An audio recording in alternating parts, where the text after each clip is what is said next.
is good. All the time. All the time. God is good. Purihin natin ang Panginoon.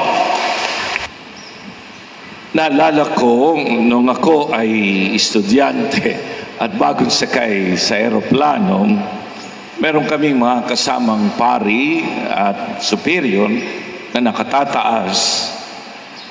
Dito ay true story. Yung eroplano na sinasakyan namin ay talagang yumugyog. Ako, natatakot kami, napasigaw pa kami. At yung ibang mga tao ay napapasigaw. Yung mga pari namin at kami mga seminarista ay halatang pari, no? Dahil kami nakasutana at nakasuot pari. Nakatingin sa amin yung mga tao, no? Nakatingin sila.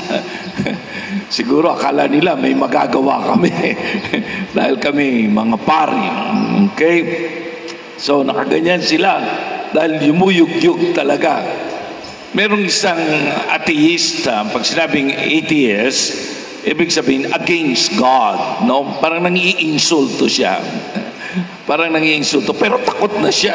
Nanginginig siya dahil gumaganyan yung ano. Ganun pala yun, no? Pag malalaki yung ulap, parang talagang nalulubak sila. Kasi tubig yun na malalaki.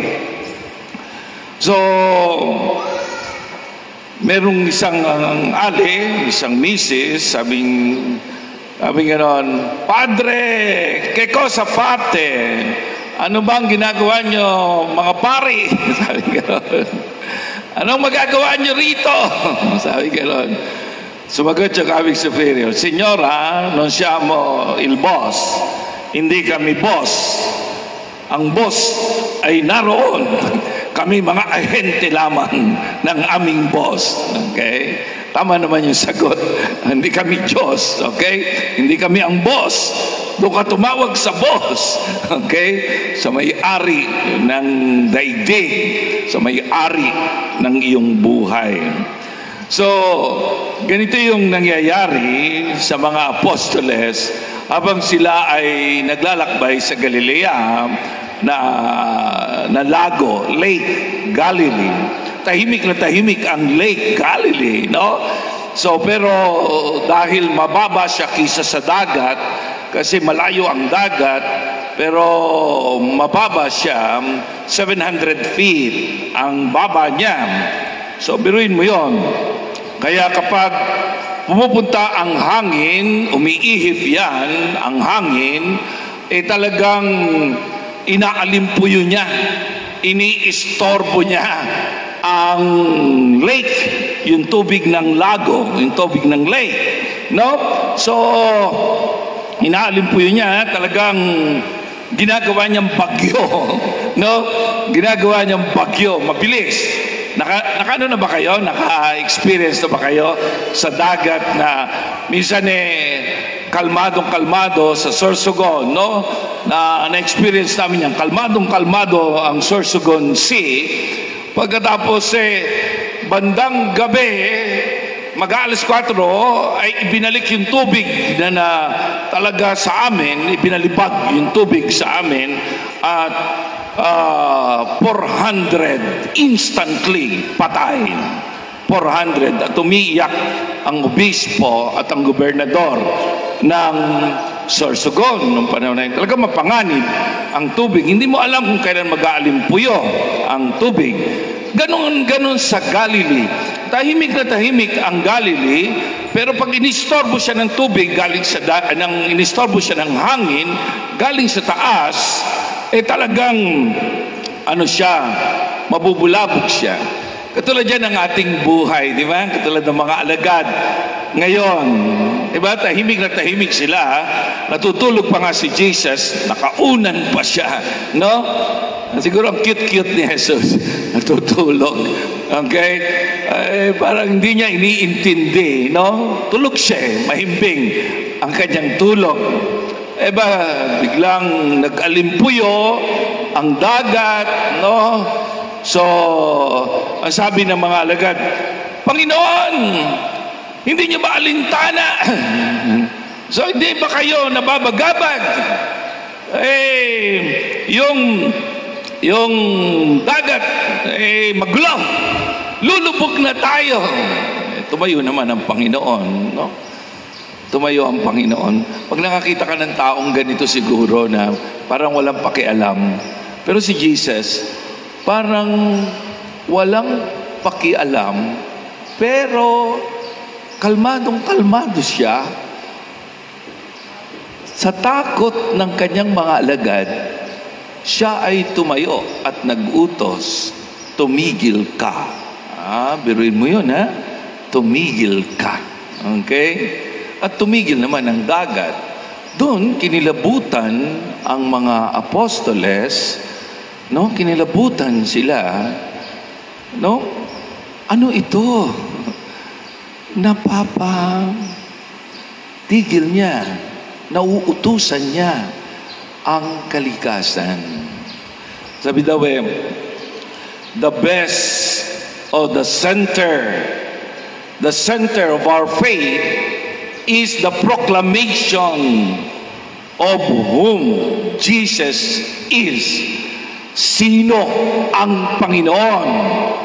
Ang pinakasentro ng ating pananampalataya ay yung ipahayag mo na kung sino si Jesus. Yung alam mo na kung sino si Jesus. Abay, kung ang tagal-tagal mo na nagsisimba at hindi pa kilala si Jesus, hindi mo pa naresolbahan ang iyong pananampalataya. Ibig sabihin niyan, sino ba si Jesus? Siya ba ay wonder maker lang? Siya ba ay tagapagmilagro lang? Siya ba ay isang propeta lamang? Kailangan tayong mga Kristiyano, alam na natin kung sino si Kristo. At kapag alam mo kung sino ang Panginoon, magtitiwala ka sa Kanya. Yung iba, simba ng simba, hindi nila alam kung sino si Kristo sa kanilang buhay. Diba? So, alam mo siyang makapangyarihan, alam mo siyang gumagawa ng mga kababalaghan, alam mo siyang anak ng Diyos, alam mo siyang hahatol sa iyo. Alam mo siya ang kasama ng Ama na lumikha sa atin. Alam natin na siya ang nagligtas sa atin. So sana malinaw yon sa atin. Naresolbahan mo na. Yan salita kong naresolbahan. Ibig sabihin ng naresolbahan ay talagang inan mo na talaga. Kinungklud mo na si Jesus ay Diyos. Nakarating na ba kayo sa puntong ganon? O nandoon pa kayo sa punto na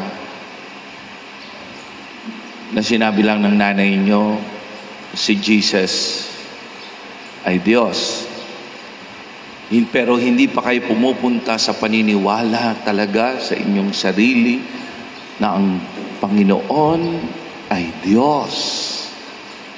Baka yung sinabi lang ng nanay ninyo, yung sinabi ng katikista ninyo, o yung sinabi ng pare na siya ay Diyos, ikaw, nakarating ka na ba sa pagpapahayag ng iyong pananampalataya na ang Panginoon ay Diyos ng iyong buhay? Yun eh. At kung nakarating ka na sa ganitong conclusion, ibig sabihin niyan, apektado na yung buhay mo ni Jesus. Ibig sabihin niya, nauudyokan na ni Jesus ang iyong buhay. Ibig sabihin niyan, ay magtitiwala ka na kay Jesus. Ibig sabihin niyan, ay ibibigay mo ang iyong buhay kay Jesus. Pero kung ang gandong ka lang, sinabi ni nanay, God yan. Sinabi ng simbahan ko, Diyos yan. Ikaw, nakarating ka na ba sa conclusion na gano'n? Ikaw ang aking Diyos. Wala nang iba. Ikaw ang aking mamahalin. Ikaw ang aking iibigin. Ikaw ang susukuan ng aking buhay. Diba? Kaya, maraming mga tao, yung tinatawag na borderline Christian. Ano yung mga borderline Christian? Katulad ng mga ATS na doon sa eroplano na sinakyan namin, kahit na sila hindi naniniwala kay Kristo, naniniwala pa rin sila, pero hindi naapektuhan ang kanilang buhay. Katulad ninyo, katulad natin, di ba? Maaring naniniwala kay Kristo, pero sa totoo, hindi naman naniniwala kay Kristo. Ayun. So, pangalawang topic dito, mga minamahal na kapatid, yung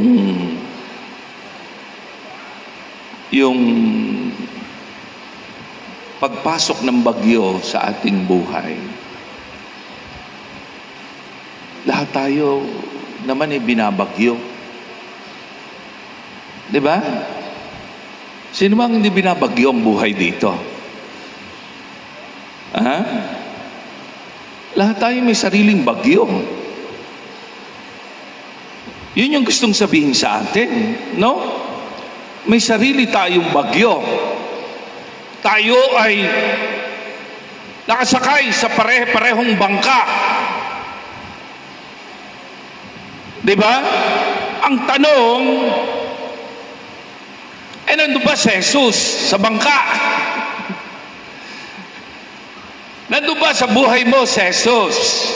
Yan ang tanong.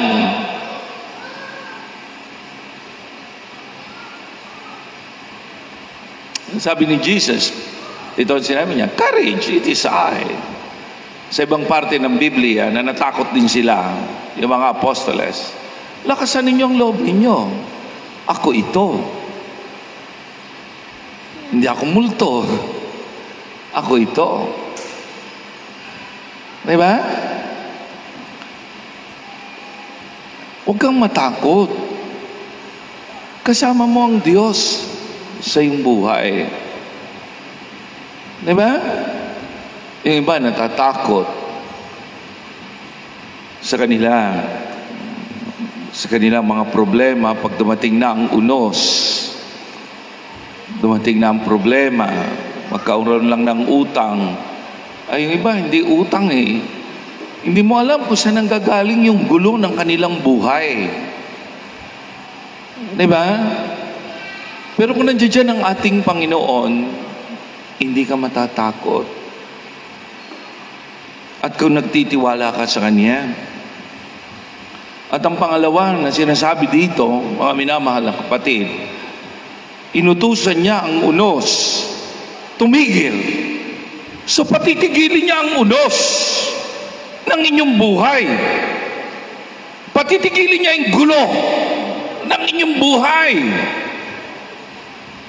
Ito ang sinasabi sa atin ng Biblia ngayon. Kung kasama mo siya sa iyong buhay, patitigilin niya ang unos ng iyong buhay. Kaya nga, napaka-importante to acknowledge Jesus in our lives. Yung tanggapin mo, kilalanin mo si Jesus sa iyong buhay, at mapapansin mo, dahan-dahan mawawala ang unos. Sabihin mo sa Kanya, ipagdasal mo sa Kanya, tanggalin ang unos, patigilin ito. May kapangyarihan ang Panginoon na patigilin ang unos ng ating buhay. Pangatlo, kung mapapansin mo rito, itinawid sila ng Panginoon. So, kung may unos man tayo sa buhay na ito, tatawid at tatawid ka sa dagat. Kung ang bangka ay sinasagi, inaalimpuyo ng mga alon, hindi niya na alam kung saan siya pupunta dahil siya ay kung pwede siyang itaob. Pero napansin mo, nadala ni Jesus ang mga alagad doon sa playa. Ikaw, kung ano man ang problema mo sa iyong buhay, kung ang nagpapagulo sa iyo ay bisyo, pag-inom ng alak, kung ang nagpapagulo sa iyo ay kataksilan, kung ang nagpapagulo sa iyo ay financial, pera, di ba? Kung ang nagpapagulo sa iyo ay attitude, di ba? Selos.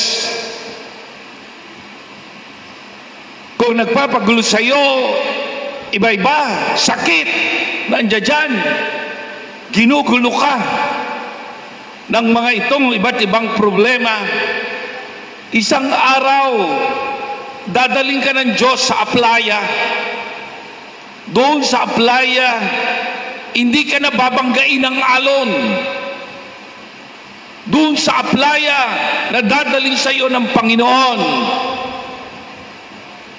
siguro kaunti na lamang ang mga hangin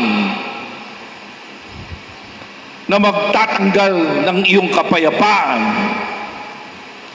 Tinanggal ba ng Panginoon ang alon?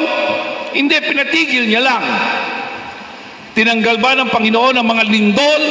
Hindi, tumitigil lang yan. Tinanggal ba ng Panginoon ang malalakas na hangin? Hindi. Kasi ang problema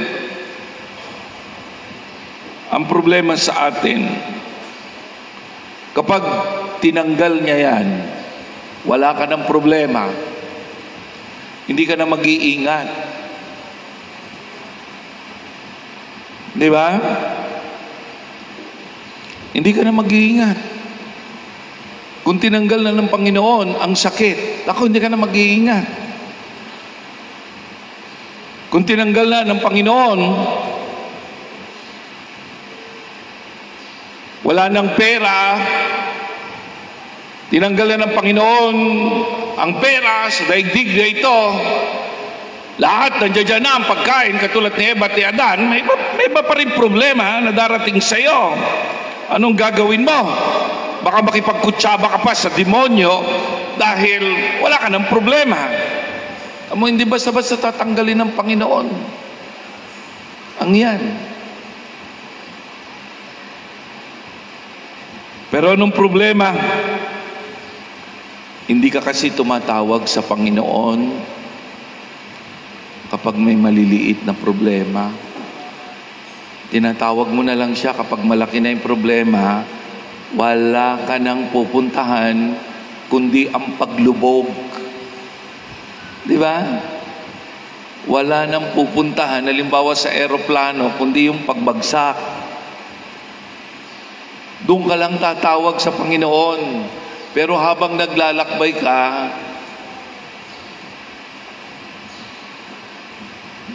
ang iniisip mo pera, ang iniisip mo cellphone, ang iniisip mo ibang bagay. Pero kung kailan babagsak o lulubog, kung kailan ka mamamatay na, kung kailan ka napakalaking problema, tsaka mo lang maiisip ang Diyos. Hindi ganon. Ang gusto sa atin ng Panginoon, wala ka man sa panganib o nasa maganda man ang iyong kalagayan, makipagrelasyon ka sa Kanya. Tawagan mo siya. Magtiwala ka sa Kanya. Maging parte ng iyong buhay ang iyong relasyon sa Panginoon. Di ba? Hindi parte lang ng problema mo ang pagtawag sa Diyos. Kung kailan ka may problema, tsaka ka lang tatawag sa Diyos.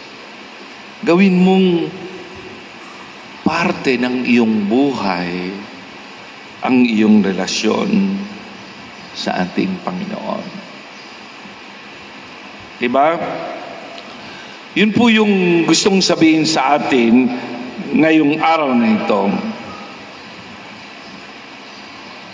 meron akong gustong sabihin sa inyo. Sabi ganon, walang bagyong mananatili kapag nandyan ang Panginoon. Sabihin mo nga sa katabi mo, walang bagyong mananatili kung nandyan sa iyo ang Panginoon. Pakisabi mo nga, walang bagyong mananatili kung nandyan sa iyo ang Panginoon. Sabihin mo, hindi ka lulubog. Ayan. So, sundin mo lang siya. Di ba? Yan ang gustong sabihin sa atin ng Panginoon. Pero kapag wala ang Panginoon sa inyong pamilya, ang palatandaan, yun lumulubog kayo. Kasi kung nandiyan ang Panginoon, magpapasensya ka, magpapatawad ka, magmamahal ka, di ba? So, kung nandiyan ang Panginoon, lahat ng kanyang mga turo tungkol sa pag-ibig, tungkol sa pagtitiis, tungkol sa pagtsatsaga, yun yung magiging pamamaraan ng ating buhay. Hindi ka lulubog. Ang isa pang napakaganda nung yung sinabi ko kanina, isang araw dadaling ka ng Diyos sa isang aplaya ng kapayapaan. Di ba? Makakatagpo ka ng aplaya. Kung makikita mo yung bangka, nalilito siya, ang daming sumasalpok sa kanya, isang araw, dadalhin ka niya sa isang aplaya ng kapayapaan. Di ba? At ang pinakamagandang dalhin sa iyo ng Panginoon, kunin ka na ni Lord. Di ba? Yun yung pinakamagandang aplaya. Ayaw mong tumahimik sa daigdig, ha? Sige, dadaling kita sa... Gusto niyo na ba yun? Yung aplaya na ganon. Ayaw pa. O, tumahimik ka muna. Ha?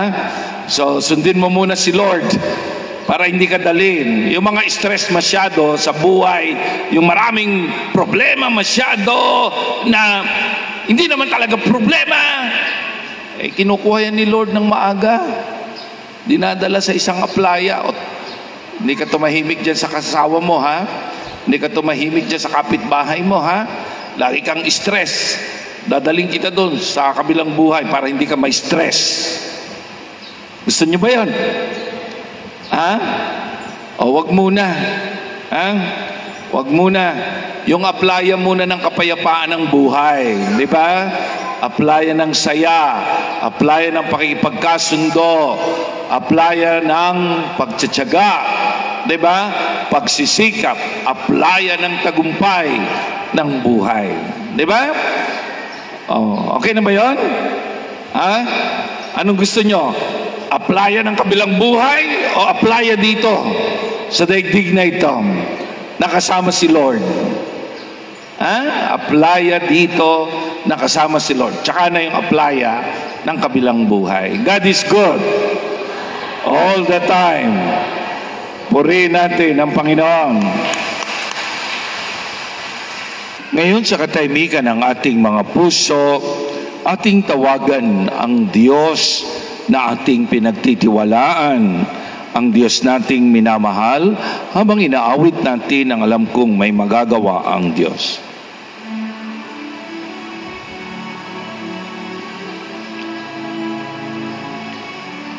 Alam kong may magagawa ang Diyos.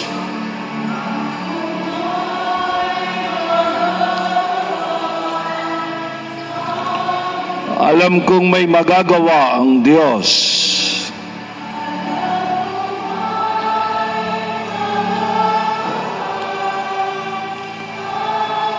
Kung ako'y magtatapat sa Kanya'y maglilingkod.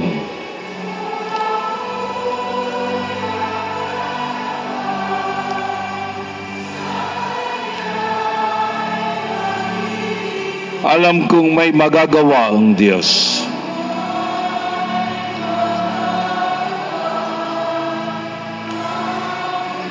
Taas natin ating mga kamay. Alam kong diringgin ng Diyos ang samong ko.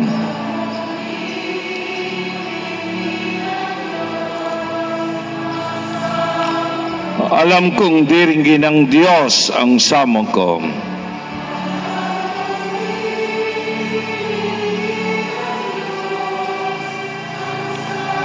Kung ako'y magtatapat sa Kanya'y maglilingkod,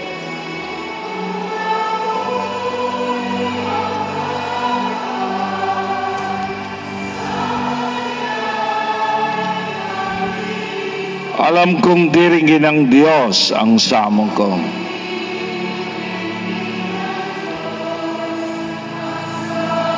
Pikit ang ating mga mata.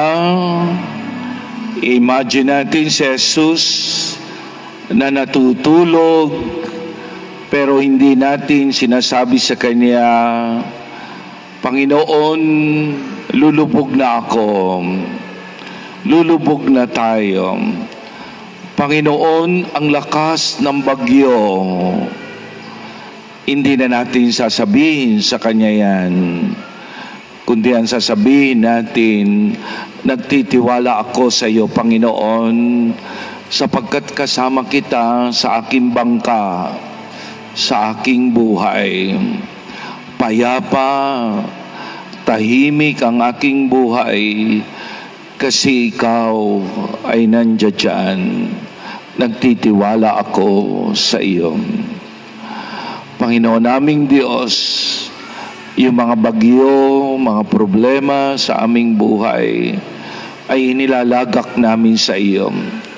Yung aming mga suliranin na matagal na hindi magkaroon ng solusyon.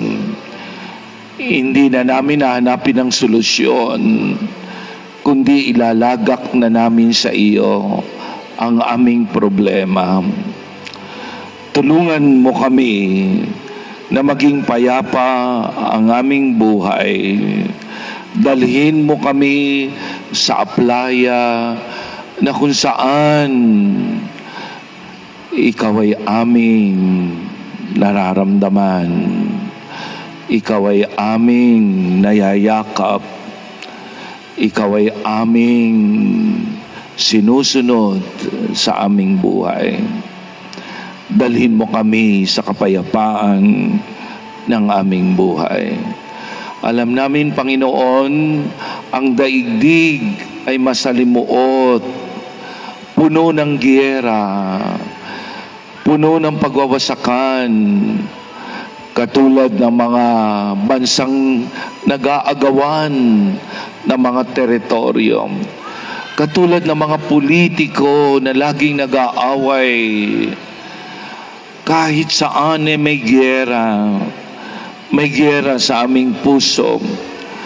May giyera sa aming isipan. Tulungan mo kaming gawing payapa. Una sa lahat, ang aming sarili at ang aming pamilya. Salamat po, Panginoon, at ang mga may sakit, tulungan mo sila, Panginoon. Tulungan mo kami. Bigyan mo kami ng kapayapaan kahit na kami may karamdaman. May mga bagay na hindi na mawawala sa amin. Pero kapag nandiyan ka, payapa ang buhay. May mga problemang laging nariyan. Pero kung nandiyan ka, tumitigil ang mga suliranin na ito. Salamat po, Panginoon. Samahan mo kami, itawid mo kami. Alleluia, alleluia.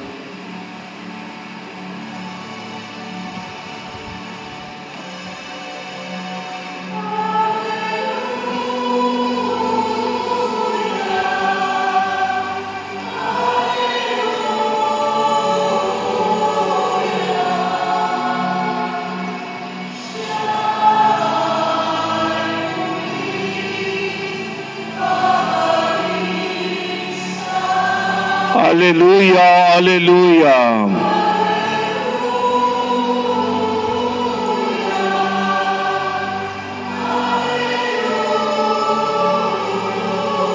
upang tayo ay kunin.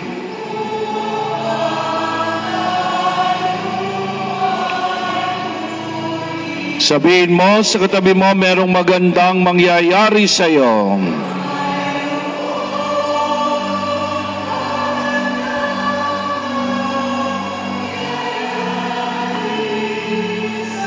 Kung lalapit ka kay Jesus.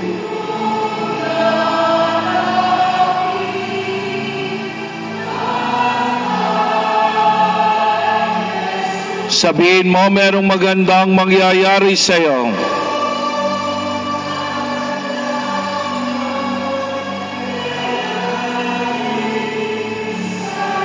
Kung lalapit ka kay Jesus.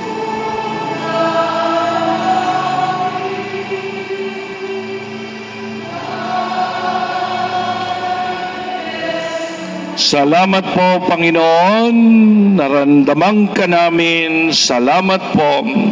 Ang lahat ng aming iniling ngayon, inihiling namin sa pamamagitan ng iyong anak na si Jesus. Amen. Purihin natin ang Panginoon.